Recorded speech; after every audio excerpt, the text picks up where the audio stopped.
తిరుమల లడ్డు ప్రసాదం నెయ్యిలో జంతువుల కొవ్వు కల్తీ జరగలేదని ఇది కేవలం చంద్రబాబు నాయుడు ఆడిన కల్తీ రాజకీయ డ్రామాని వైసీపీ నేతలు మండిపడ్డారు.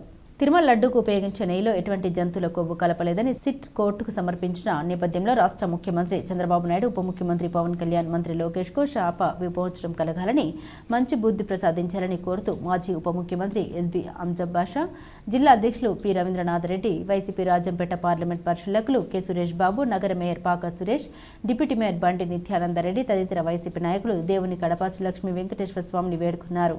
ఏమైనా చేసే కార్యక్రమం చేస్తారు. మరీ దారుణం. చంద్రబాబు నాయుడు గారు ప్రమాణ స్వీకారం చేసి తిరుమలకు వచ్చి దర్శనం చేసుకుని ఈ రకమైన అబాండాలు వేసే కార్యక్రమం చేసిన పరిస్థితి ఉంది అని చెప్పి తెలియజేసుకుంటున్నా. చాలా దుర్మార్గం అన్నమాట, వేరే ఏం లేదన్నమాట.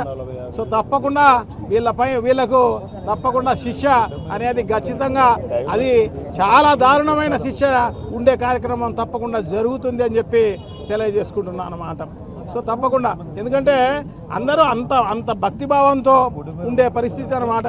సో దాన్ని మనం ఈ రాష్ట్ర ప్రజలుగా ఉండి ఈ దేవాలయాన్ని ఆ రకంగా వెంకటేశ్వర స్వామిని ప్రసాదాన్ని ఈ రకంగా కించపరిచే కార్యక్రమం చేస్తే మిగతా వాళ్ళందరూ కూడా ఏమనుకునే కార్యక్రమం జరుగుతుంది. మేమంతా ఇంత ముందంతా తినిందంతా కూడా పంది కొవ్వు మాంసమా లేకుంటే చేపలకు సంబంధించిన కొవ్వు మాంసమా అని చెప్పేసి వాళ్ళందరూ కూడా బాధపడే కార్యక్రమం జరుగుతుందన్నమాట.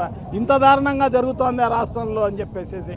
కానీ దేవుడు అనేవాడు ఉన్నాడు కాబట్టే, నిజం నిప్పు లాంటిది కాబట్టే, సో అది నిజానమైనా కూడా తప్పకుండా ఈరోజు ప్రజలందరికీ తెలిసే విధంగా ఈరోజు సుప్రీంకోర్టు నియమించిన సిట్ ఆధ్వర్యంలో వాళ్ళు చేసిన ఎంక్వైరీ దాదాపు కొన్ని వేల మందిని వాళ్ళందరూ కూడా ఎంక్వైరీ చేయడం జరిగింది. ఎంక్వైరీ చేసి ఖచ్చితంగా వాళ్ళందరూ కూడా దీంట్లో జంతు కొవ్వు కానీ ఇంకొకటి కానీ లేదు అని చెప్పేసి చెప్పడం జరుగుతుంది అనమాట. అయినా కూడా వదలకోకుండా మళ్ళీ కల్తీ జరుగుతోంది, ఇదంతా కూడా నిజము అని చెప్పేసి మళ్ళా పోస్టర్లు వేసే కార్యక్రమం చేస్తున్నందుకు నిజంగా కూడా ఎంత దుర్మార్గం ఇదంతా కూడా. అది కూడా ఎడంటే ఆడ టాయిలెట్ల పైన అక్కడ ఇక్కడ వెంకటేశ్వర స్వామి ఫోటో వేసి ఆ రకంగా లడ్డూ గుళ్ళ పైన మళ్ళీ కార్టూన్ వేసి ఈ రకంగా చేసిన పరిస్థితి అనమాట. నిజంగా కూడా ఇవన్నీ కూడా క్షమించరాని నేరాలు. ఖచ్చితంగా దేవుడు వీళ్ళపైన శిక్ష వేసే కార్యక్రమం తప్పకుండా జరుగుతుంది అని చెప్పి తెలియజేసుకుంటున్నాం అన్నమాట. ఉంటుంది మరి అక్కడ ప్రతి వస్తువు కూడా మరి అక్కడ టెస్ట్ చేయబడడం జరుగుతుంది. మరి ఎక్కడైనా అక్కడ కల్తీ జరిగినట్టుగా మరి అక్కడ నిర్ధారణ అయితే మరి అవన్నీ కూడా రిటర్న్ పంపించే కార్యక్రమం జరుగుతూ ఉంటుంది. దాంట్లో భాగంగానే చంద్రబాబు నాయుడు గారి ప్రభుత్వంలో కూడా మరి 4 ట్యాంకర్లు కల్తీ జరిగిందని చెప్పి మరి ఆనాడు వెనక్కి పంపించిన పరిస్థితి మనమందరికీ కూడా తెలిసిన విషయమే.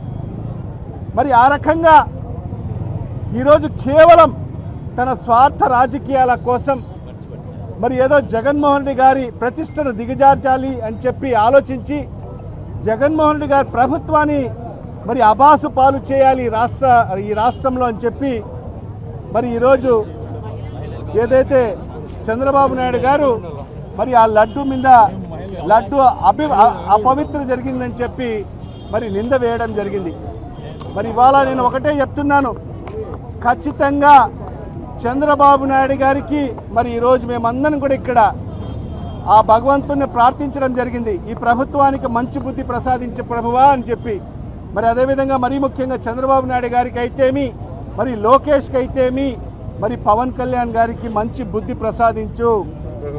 మరి ఏదైతే ఎవరైతే ఎంతో కోట్లాది మంది మనోభావాలను దెబ్బతీసే విధంగా వాళ్ళు ఏదైతే దుష్ప్రచారం చేశారో మరి ఇవాళ ఖచ్చితంగా కోట్లాది మంది ప్రజలకందరికి కూడా క్షమాపణ చెప్పాల్సిన అవసరం ఉంది.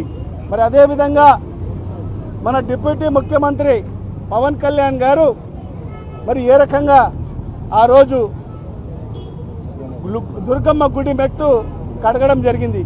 మరి ఇవాళ ఈ సందర్భంగా ఈ మీడియా ముఖంగా నేను మరి మన డిప్యూటీ ముఖ్యమంత్రి పవన్ కళ్యాణ్ గారికి నేను ఈ విధంగా కోరుకుంటున్నాను, మరి ఇవాళ నువ్వు ఒక దుర్గమ్మ మెట్లే కాదు కదా, తిరుమలకు సంబంధించిన మెట్లే కాదు కదా, ఈ రాష్ట్రంలో ఉండే ప్రతి గుడి మెట్లు నువ్వు ఖచ్చితంగా